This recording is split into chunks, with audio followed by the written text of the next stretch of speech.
We're talking about public policy. We're talking about like government bureaucracies are being created. NGOs are being created. You're talking about like prison systems, correctional systems, corporate programs, seminars, billions and billions of dollars, tens of thousands, maybe hundreds of thousands of jobs are hinging on this idea that if you can make people feel good, they will perform better. The problem is that the academics quietly knew the math was not mathing. The data was not lining up. There was not much strong evidence going on. So around the year 2000, the Association for Psychological Science decided that somebody needed to get to the bottom of this. Somebody needed to like really figure this out. And so they tapped a researcher by the name of Roy Baumeister at the University of Florida State. And Baumeister is a superstar. You and I are both fanboys of him. Like anybody who's like, if you're a psychologist listening to this, you probably know who Baumeister is. And if you're not, you probably don't. But Baumeister is a bit of a badass. And he was tapped by the Association of Psychological Science and basically told like, look, you have all the resources you need. We'll give you all the researchers you need to help you get to the bottom of this, figure this out, like get the data right and come back to us with what the reality is, what the effect sizes are. And it's worth noting that Baumeister himself fully subscribed to self-esteem. He was completely bought into the movement, totally bought into the idea that you needed to make people feel better about themselves. And so he took the project on with a lot of pride and gusto. And over the next few years, what he found was basically a nuclear bomb to the self-esteem movement. He published a paper in 2003, and the results pretty much just murdered the self-esteem movement, like shot it in the fucking face. Dead in its tracks, yeah. Yeah. And it has been dead ever since. Yeah, shot it dead in its tracks, more or less. And then it basically said what we already knew about it, though, too, right? That self-esteem really is largely an outcome of success, not the input, not the cause of it. Artificially inflating it, like you said, especially in children, doesn't produce better outcomes, doesn't produce achievement. It actually, a lot of times, does the opposite, like we've talked about. There were two tiny effects that did survive kind of the scrutiny of it, though. One of them was just kind of people with higher self-esteem were a little bit happier. And they were a bit more likely to just take action on things like these behavioral activation type things, right? But the quote from Baumeister was it fell short of what many psychologists had hoped for, including himself, like you said. So he took a very honest look at this. And, up to that point, he kind of thought that for the past 30, 40, 50, 60 years, this has been the holy grail of psychology, is finding a way to get people to feel better about himself. And he just flat out admitted, like, no, that's actually wrong. He also found, though, too, interestingly, which we've kind of already talked about, a connection to narcissism. High self-esteem, they found, was actually positively associated with a lot of narcissistic traits. And not only that, but when ego is threatened under these circumstances, aggression became actually a lot more common. So somebody who was very high self-esteem, staked a lot of their identity on something, and you threatened them, they were much more likely to become aggressive out of this. I believe they even did some of these studies in prison populations. Yes. You think about this a little bit. Just think about it. If you go into a prison, you're probably actually going to find a lot of people who are very high in self-esteem. Yes. They think a lot about themselves, right? And they're also very, very aggressive if you threaten their self-esteem in any way, threaten their identity in any way. Baumeister was one of the first ones to really find that connection there. The conclusion that they really came to, though, out of this was that it wasn't the level of self-regard that you had, the level of self-esteem that you had that predicted the problems, but like whether or not it was anchored to anything real, which is exactly what we've been talking about this whole time. That evidence building, that mastery experience that you have. If you can link your self-regard and your self-worth to something that's actually real in the real world that you've done, that's a more durable form of self-esteem, and that you don't get all the aggression and everything with it. If you just pump up self-esteem and don't anchor it to anything real, it becomes very fragile at that point and turns into narcissism. So this is kind of what they found in the early 2000s when they started doing all that. There was another set of researchers too, another couple of them, Crocker and Knight. They basically found that same thing. And they said self-esteem, it wasn't about the level that you had. It wasn't how much you had, but what you staked it on, what you staked your self-esteem on. So if you tie your self-esteem, if you tie your self-worth to a specific domain, then any threat to that domain is also a threat on you. Okay. And this is where you get you get a lot of people coming back at you, and it can turn into aggression at some point, like actual physical aggression at some point. What they found is just even ordinary feedback.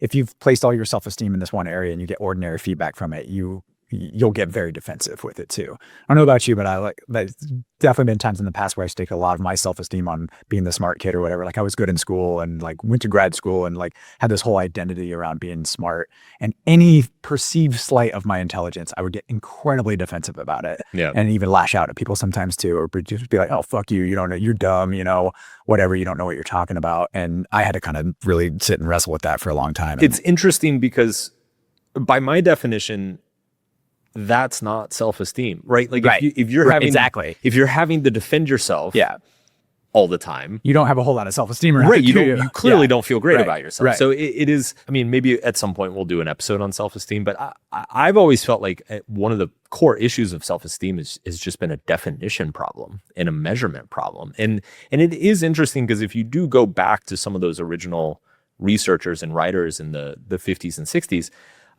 they did define it in a much more holistic way, or they tried to at least, right? And like if you go back and read Nathaniel Branden, like he talked about that self-esteem it really is a comfort with yourself, even when things are not going well. Right.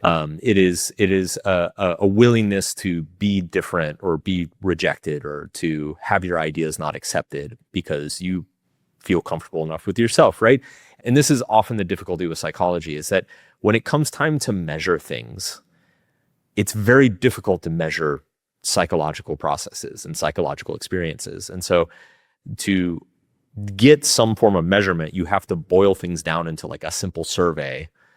And once you kind of water it down into a survey question, you dilute the concept and you kind of make it a little bit of a caricature, like a cartoon version of what the original kind of philosophical claim was. Right. I mean, just like with Carl Rogers or Maslow or Jung, like they were not advocating empirical at all. Yeah. but they were also not advocating for like an unrealistic form of self-esteem. Yes. They were trying to get at like, hey, there needs to be something here that you can rely on, that you can lean on. Yeah. Right. Can I go on a tangent really quick? I'll allow it. I mean, we're already on a tangent. This comes up a lot. There's a lot of discourse these days around like therapy culture, right? And one of the more intelligent things I've seen written about it came from a writer named Freddie DeBoer, and he basically made the argument. He said that therapy concepts, there's a certain class of ideas and concepts that are very good and healthy on an individual level, but they become unhealthy on a social level. Yeah. And I could see self-esteem being one of those things. Because when you think about Carl Rogers, right? Like I have a lot of sympathy and understanding for like where he was coming from.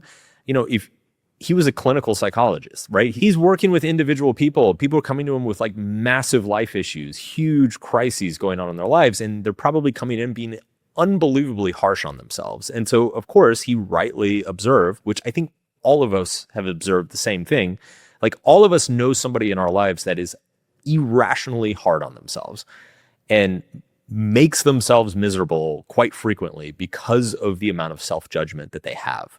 And so I think Carl Rogers was just making a very obvious observation of like, hey, dude, you shouldn't do that so much. You should give yourself a break. Have some love. Like when your partner fucks up, you don't like scream at them for every little error that they make. Like you have some compassion, you forgive them, you tell them it's going to be all right. You look at the better sides of their personality. Like, why don't you do that for yourself? That was it.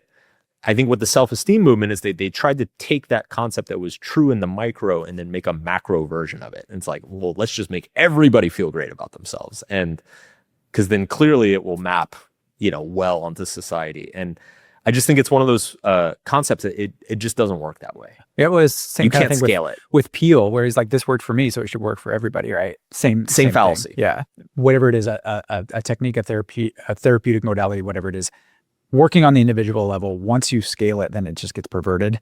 That's a definitional problem, I think, too, because everybody has a different definition of it, like you said. So yeah, that's an interesting little tangent we went on. I'm glad I allowed it.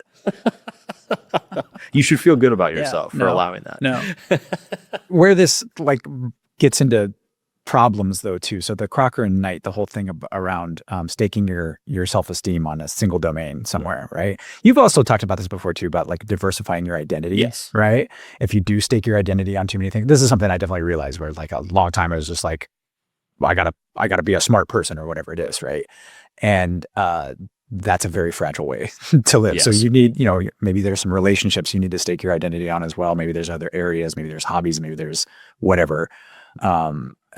So yeah, but the problems you run into though, Crocker and Knight, they identified several areas. The two big ones though really were learning and relationships. It's like when you're learning something, you're staking a lot of your identity on that. Any setbacks on that are like considered huge catastrophic failures at that point. And then you're stupid or you can't learn or you can't do this, you're incompetent. And again, it's just like a catastrophic failure on your part. The other one is relationships though too, because at that point, what you're doing is you're staking your self-esteem on all of that external validation, which we've already talked about too. You're looking for an external source of a little drip of validation. And when you don't get that, boom, that's also a catastrophic failure of your identity around that. So there's kind of a metabolic tax to it too that they've come across, you know, like if your self-image needs this constant defending, there's kind of a low-grade vigilance that's going on. And you're always on guard and you're always like looking for some external way to get that validation. And it's exhausting. Self-esteem is definitely not what it's cracked up to be, but that's what we found. Yeah. Yeah. Again, it's the side effect of getting things right. It's not the cause. So we were raised to believe that self-esteem was something that we could be given, you know, and we could be given it through trophies, compliments, encouragement, grade inflation. But what nobody actually told us is that self-esteem that isn't earned doesn't stick.